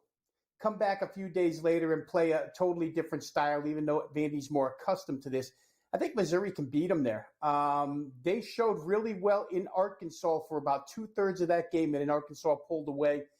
I don't know that Vandy will have the same intensity that Arkansas had that night. So I kind of like Mizzou in that context. But better yet, you probably just look at over in these Missouri games right now. Pace is great. The scoring's great. T-Wolves 116, Jazz 115 with 1 minute left. It's slowed down. You're going to get there, but it's slowed down. I got there. 226. If Mizzou can figure it out on the road, Gabe, like they're a very dangerous team. Like if they can find Rob, I think this game is vital because if they do win at Vanderbilt and stuff, get some confidence. I think they're like I think they're an Elite 8 team. I might be crazy, but I think Mizzou is very, very good. Oh, they're dangerous. They're a dangerous team. Rob Vino, wagertalk.com. Great stuff as always, Rob. Thanks for the time, Rob Vino Sports on X. Thanks, Rob. Always a pleasure, guys. Thanks for having me. Have a good weekend. You too, Rob. All right. Instead of waiting for the next break, we'll bring Tony Finn in. Tony. We go from one wager talk host to another here with Tony Finn. Tony, are you ready to go? Tony. Yeah. Well, we got some audio issues with Tony. Tony's the best. I really should have. That's what I got for thinking, all right, it'll be a smooth transition into the next guest. Look at his head looks really big in the frame too. It's fantastic. I love Tony. He actually looks pretty stressed out, actually. I better be nice Tony's, to him tonight. He's frustrated. We got a little bit of a problem. That's my fault. I really should have waited till the break. I was like, you know what? We'll get Tony in before, and Tony's audio not ready to go. There's obviously an issue right now. But nevertheless, we'll get Tony's thoughts on UNLV and Nevada. UNLV are up 24-19 right now. The scoring picked up. The total went down early after the low start, but the in-game total is 134.5 right now. And the Clippers have come back 67-67. Clippers and Lakers rolling at the Crip right now. Midway through the third, Utah are up by 1 on Minnesota with 10 seconds left. So we got some late night basketball rolling. We'll take a look at Saturday's cards and more. The Freak Show continues.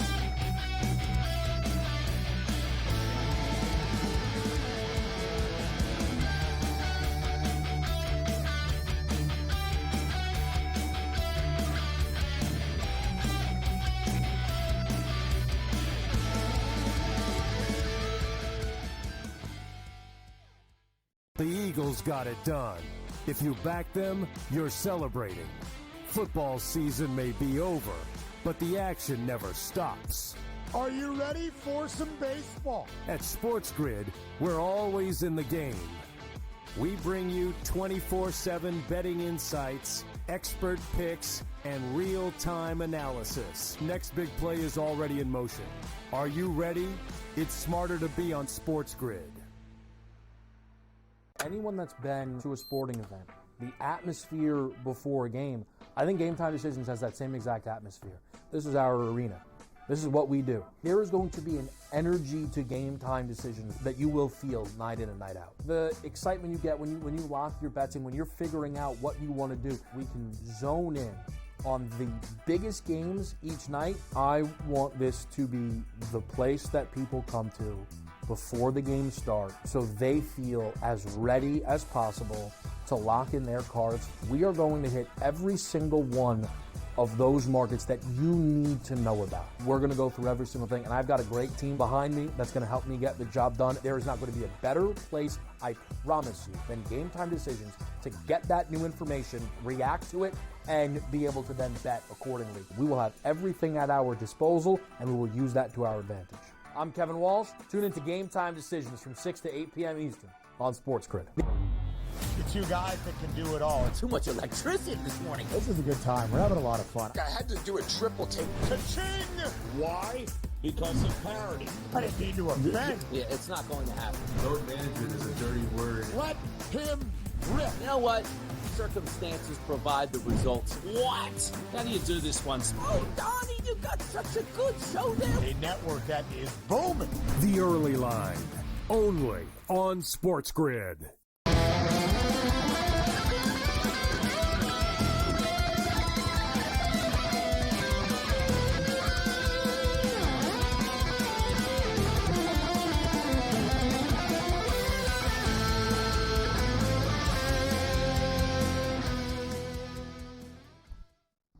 This is SportsRage. I am Morency. The pits, the players, the hustlers, the people, the bust them, and everybody else in between. So as we mentioned, Shohei Ohtani hit a home run in his first at-bat of spring training, and he delivered for the people that paid. But it really was amazing to me to see tonight the tickets tonight for the Dodgers spring training game against the Angels were going for like $400 or $500. The cheapest get-in price earlier was like $180. 160, 180 or whatever, just to get in, like for the worst seats. It's a small stadium, so wherever you got, it's not too bad. But just a mass for the whole point before of going to spring training was to avoid having to pay for tickets and everything, right? Yeah, in the old days, it was like, all right, you go to spring training, it was like $5-10 for the game or whatnot. You were there, there was a couple of old people there and a couple, you know what I mean? It wasn't like, and, I remember the late, great Dave Malinsky told me, may he rest in peace.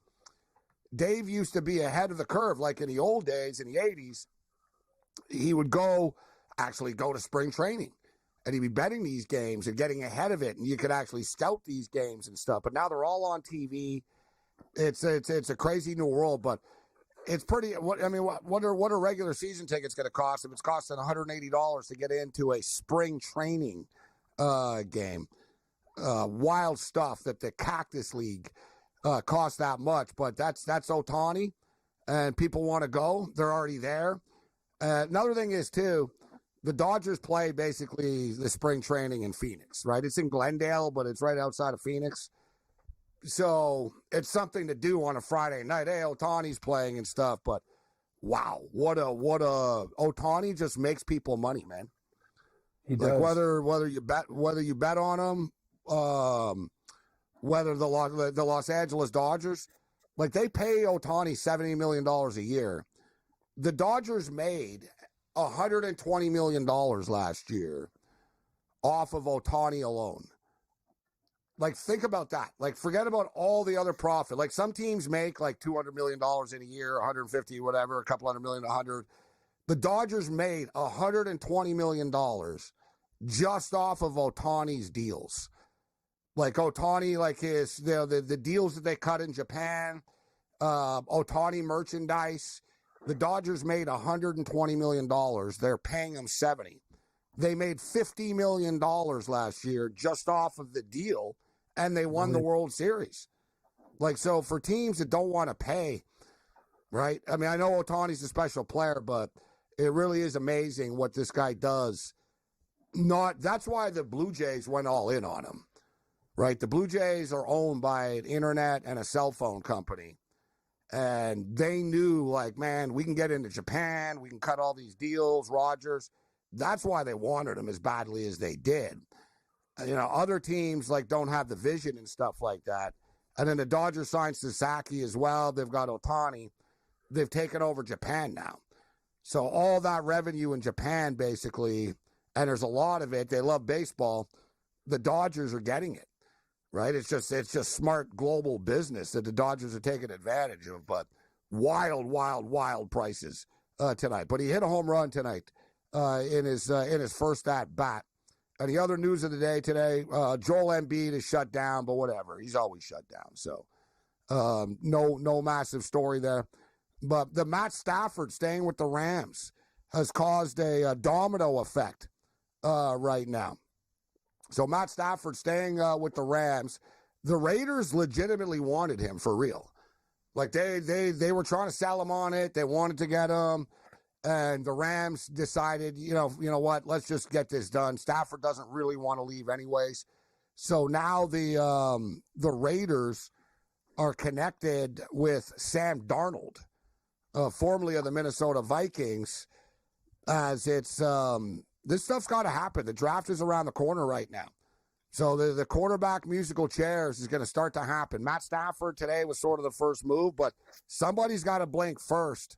And to me, the Pittsburgh Steelers, they really need a quarterback, the Steelers. Right? You can't bring Russell Wilson back. You're not going to win with Russell Wilson. And you already had Justin Fields and benched Justin Fields. So it's a hard sell to the team and to Justin Fields and everybody to say, oh, we're confident in Justin Fields when you just had Justin Fields and you didn't play him. So they need to get a quarterback. Matt Stafford would have been perfect for the Pittsburgh Steelers, but that wasn't going to work. And I don't think the Steelers are the type of team that wants to pay a quarterback $50 million a year or whatever. But this is why the Steelers are sort of mirrored in mediocrity right now. They're going to need to figure it out. And ironically enough, Kenny Pickett actually ends up winning the Super Bowl. They draft Kenny Pickett. He ends up on the Philadelphia Eagles, and he ends up like taking the last snaps in the Super Bowl. Like, it's been like that. That's a wild ride right there. Like, now you're going to see the wild ride continue in the National Football League with these quarterbacks. Once the dust settles, we'll see where Danny Jones ends up. You got Sam Darnold. Where's he going to end up? There's a lot of stuff in the air right now. All right, UNLV, Cam, are looking good right now. You're looking good with UNLV. They're up by 7, 26-19. Nevada haven't scored in a couple of minutes in this game.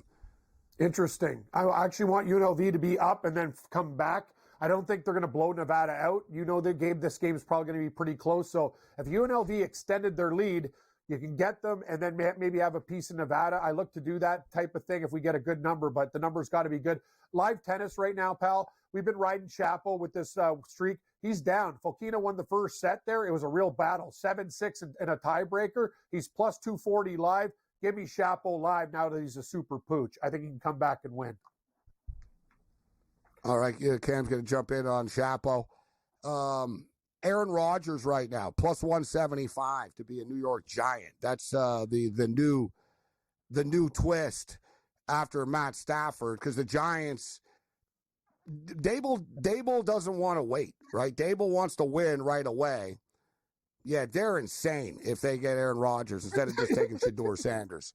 But Aaron Rodgers is now the favorite to go to the Giants at plus 175. The Steelers are the second choice at plus 200. The Raiders are at plus 300. I still think the Titans, guys, they were 14-1 at one point. The Titans 8-1 for Aaron Rodgers. That's the look.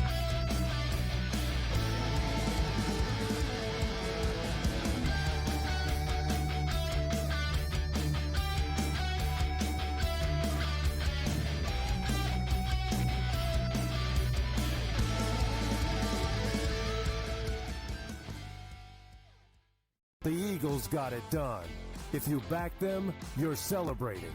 Football season may be over, but the action never stops. Are you ready for some baseball? At SportsGrid, we're always in the game. We bring you 24/7 betting insights, expert picks, and real-time analysis. Next big play is already in motion. Are you ready? It's smarter to be on SportsGrid. Anyone that's been to a sporting event, the atmosphere before a game, I think Game Time Decisions has that same exact atmosphere. This is our arena. This is what we do. There is going to be an energy to Game Time Decisions that you will feel night in and night out. The excitement you get when you lock your bets in, when you're figuring out what you want to do, we can zone in on the biggest games each night. I want this to be the place that people come to before the game starts so they feel as ready as possible to lock in their cards. We are going to hit every single one of those markets that you need to know about. We're going to go through every single thing, and I've got a great team behind me that's going to help me get the job done. There is not going to be a better place, I promise you, than Game Time Decisions to get that new information, react to it, and be able to then bet accordingly. We will have everything at our disposal, and we will use that to our advantage. I'm Kevin Walsh. Tune into Game Time Decisions from 6 to 8 p.m. Eastern on SportsGrid. The two guys that can do it all. Too much electricity this morning. This is a good time. We're having a lot of fun. I had to do a triple take. Ka-ching! Why? Because of parity. I didn't mean to offend. Yeah, it's not going to happen. Load management is a dirty word. Let him rip. You know what? Circumstances provide the results. What? How do you do this once? Oh, Donnie, you got such a good show there. A network that is booming. The Early Line, only on SportsGrid.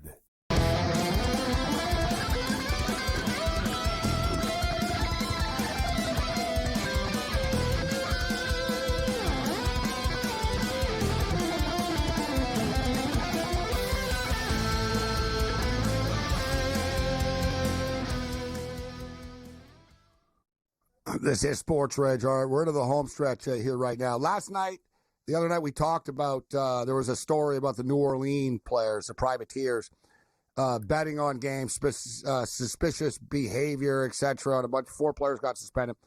And there was also a player on Fresno State, 2 guys on Fresno State. Yet the Fresno State story comes out now, and this is literally one of the stupidest things in the history of the world. Oh, that's not true, because the world is pretty stupid right now. But This kid, so Mikel Robinson, and he's good, this player. He wasn't betting on the games. He bet on himself on a prop. I think it was at the Underdog site. It was like they're calling it a fantasy site. So a lot of these fantasy sites, not DraftKings and FanDuel, they basically had to give up fantasy to get the betting licenses. These other sites have stepped in, and you see the ads for them, and they'll be like over under 21.5 points. It's not really fantasy. You're basically betting on this stuff, right? So, but nevertheless, he bet on himself, and he bet on himself on a daily fantasy website. He risked $50 that he would score more than 11 points on the fantasy site. He finished with 13. So he won $50, and he ends up getting suspended.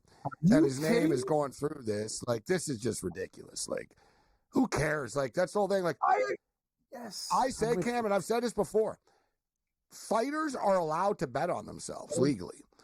Like, it's not against the law for a boxer to bet on himself.